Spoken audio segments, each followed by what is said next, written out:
અત્યારે આજે દોતીવાડા ડેમની બેદરકારી સામે આવી છે। જે લહેર છે આ મુખ્ય લહેર છે અને લહેરમાં જે ખેડૂતોને પાણી છોડવામાં આવે છે અને અત્યારે લહેરમાં મોટું ગાબડું પડવાથી મોટી ઘટના સર્જાઈ છે।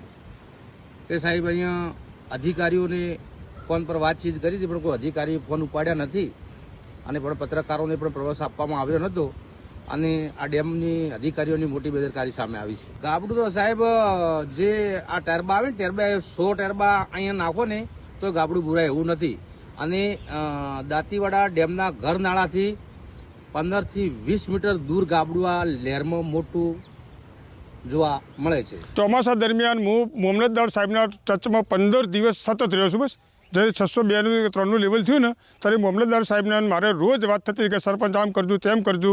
આટલી બેદરકારી થઈ તો મને કોઈ જાણ કરવામાં આવી નથી। મને સવારમાં તલાટી દ્વારા જાણ કરવામાં આવી કે એક ગેટ ખોલવાનો છે સરપંચની નદીમાં, પહેલું જ ગામ કે તમારું આવે છે, તો કોઈ જાન માન હાલી નુકસાન ના થાય ને એટલી ખાતરી રાખી અને તમે નદીમાં જઈ અને કોઈ માણસ હોય કે પશુ હોય તો બહાર કાઢી દેજો। બસ હા, આટલી સૂચના મને મળી છે। બાકી સર ડેમમાં આટલું ગાબડું પડ્યું છે કે કોઈ મોટી હોનારત થાય તો સીધું પહેલું જ મારું ગામ આવે છે। દર વર્ષે ચકાસણી થાય છે સાહેબ, ડેમનું રિપેરિંગ કામ સમારકામ કરવું પડે। આટલો મોટો ડેમ છે, બનાસકાંઠાનું છે, જીવાદોરી છે, બરાબર છે ને?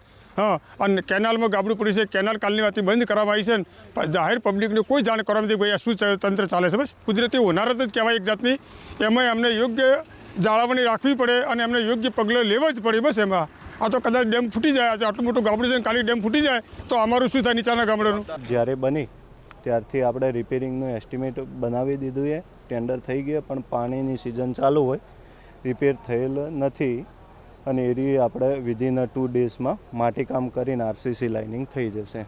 નહીં, આ સીપેજ પોર્ટ હોલ્સના કારણે અને 800 ક્યુસેક પાણી ચાલુ હતું એના કારણે પ્રેશરાઇઝ 1200 ક્યુસેક જેટલું પાણી વહે। આ જગ્યાએ આપણે કોઈ એવું કામગીરી અત્યાર સુધી કરેલ નથી। એનું રિપેરિંગનું કામ હવે કામગીરી શરૂ કરવાની ટેન્ડર થઈ ગયું છે। કેનાલ ઉપર રિપેર કામની લાઇનિંગની કામગીરી હવે જ થવાની છે। બ્રિક મેશનરીની આપણે હતી અને હવે આરસીસી લાઇનિંગનું કામ થવાનું છે।